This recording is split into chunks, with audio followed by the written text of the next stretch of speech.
In this video, I'm going to show you the basics of how to do a loft in Zoo Design Studio. So a loft is creating a smooth transition from one profile or one sketch to another sketch. So you can see that I have my two sketches here in the scene.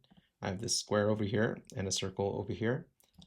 And to do a loft, we're going to go up to the loft button up here.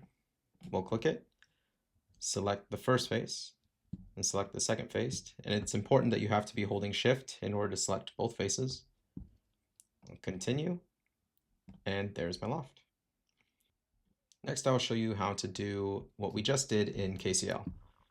So first, open up the KCL code pane. You can see I have my two sketches here, sketch 1, which is the square, sketch 2, the circle. And next, we will type loft, and then it needs two sketches. So we're going to provide it an array of sketch 1 and sketch 2. And there's our loft. It's important that loft can take many sketches, so it doesn't have to be two, it can be two or more.